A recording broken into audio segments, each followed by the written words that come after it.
नमस्कार, मैं हूं गौरव। चलिए देखते हैं उत्तराखंड की आज की सभी 10 बड़ी और ताज़ा खबरें। रोजाना उत्तराखंड की बड़ी खबरों के लिए अभी चैनल को सब्सक्राइब कर लीजिए। गंगा दशहरा, हरिद्वार आने के लिए नारसन बॉर्डर पर उमड़ी भीड़, 2000 वाहनों को वापस लौटाया।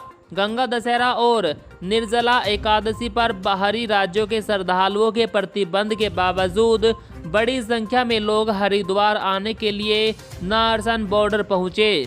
इस दौरान बॉर्डर पर तैनात पुलिस ने 72 घंटे पहले की RT-PCR की निगेटिव रिपोर्ट और ऑनलाइन रजिस्ट्रेशन देखने के बाद ही उन्हें प्रदेश में प्रवेश करने दिया।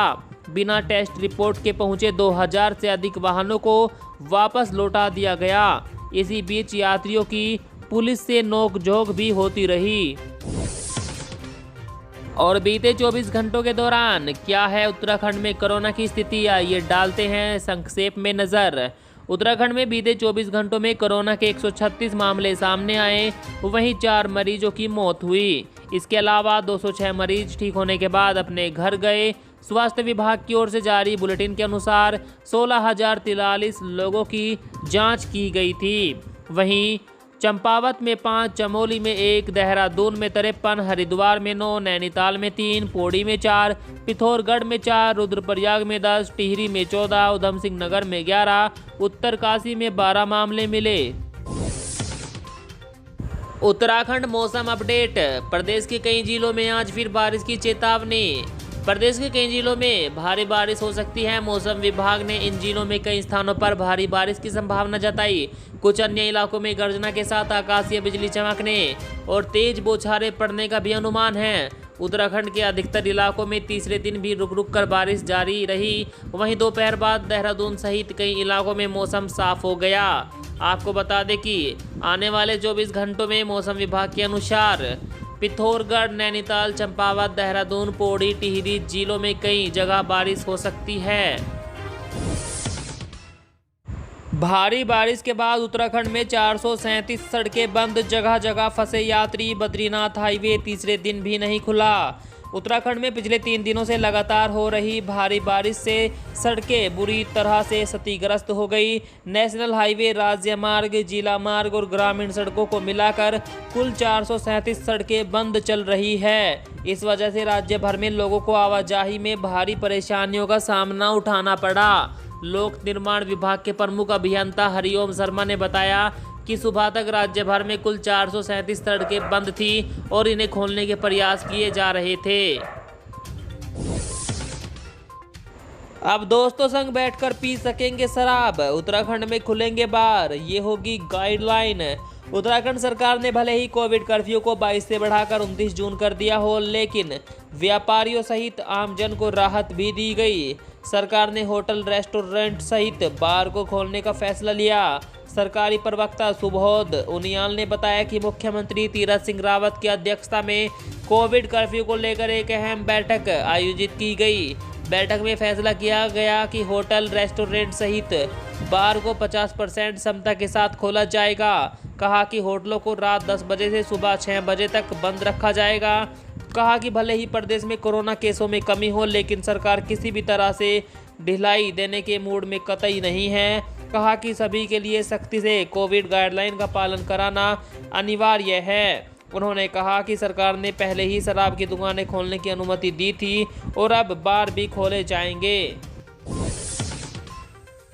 कोरोना निगेटिव रिपोर्ट के बिना उत्तराखंड में नो एंट्री, बॉर्डर पर होगी सख्ती से जांच।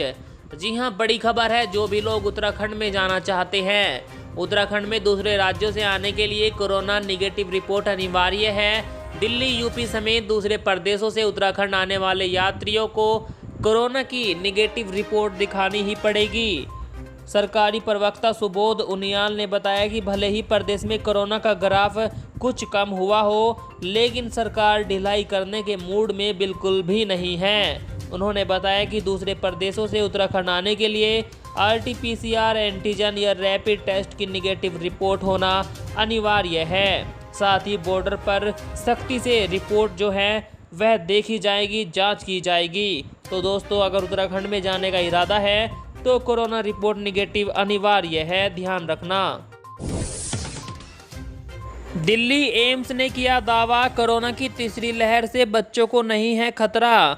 दिल्ली एम्स ने सर्वे में दावा किया है कि कोरोना की तीसरी लहर में बच्चों को कोई विशेष खतरा नहीं है। एम्स और WHO की एक स्टडी में बच्चों में हाई सोरो पॉजिटिविटी पाई गई। स्टडी के अंतरिम निष्कर्ष में यह बात सामने आई कि अन्य आयु समूहों के तुलना में बच्चों के प्रभावित होने की संभावना कम है। वायरस के प्रति नेचुरल इम्यून रिस्पॉन्स को माउंट करने की शरीर की क्षमता बच्चों की अच्छी होती है। तो दोस्तों, अभी एम्स ने एक दिन पहले ये बताया कि 4 से 7 हफ्तों में दिल्ली में और देश भर में कोरोना की तीसरी लहर आएगी। और अब एक बड़ी खबर ये दी है कि बच्चों को ज़्यादा खतरा नहीं है, क्योंकि अब तक यही बातें चल रही थी कि तीसरी लहर में बच्चों पर ज़्यादा खतरा है। कोरोना मौतों पर मुख्यमंत्री तीरथ सिंह रावत ने कहा, उत्तराखंड में बाहरी मरीजों की वजह से बढ़ा डेथ रेट। मुख्यमंत्री तीरथ सिंह रावत ने उत्तराखंड में कोरोना संक्रमण से बढ़े मृत्यु दर की वजह बताई है। उन्होंने कहा कि प्रदेश के बाहर से मरीज आए, इसकी वजह से उत्तराखंड में मृत्यु दर बढ़ी। सरकार ने तीसरी लहर से निपटने के लिए पूरे इंतजाम कर लिए हैं। कार्य समिति की समापन सत्र में तीरथ सिंह रावत ने कहा कि यह उत्तराखंड में बेहतर स्वास्थ्य व्यवस्था का नतीजा है कि यहां पर बाहर से भी कठिन परिस्थितियों में लोग इलाज के लिए पहुंचे हैं। सरकार ने कोरोना की दूसरी लहर पर भी नियंत्रण किया और भविष्य में किसी अन्य लहर जिसकी विशेषज्ञ चिंता जता रहे हैं, उसकी भी पूरी तैयारी है। उन्होंने कहा कि 1 अप्रैल के बाद राज्य में oxygen cylinder, ICU bed, ventilator में कई गुना इजाफा किया गया। उन्होंने कहा, PM नरेंद्र मोदी व अन्य केंद्रीय मंत्रियों का आभार व्यक्त करता हूं।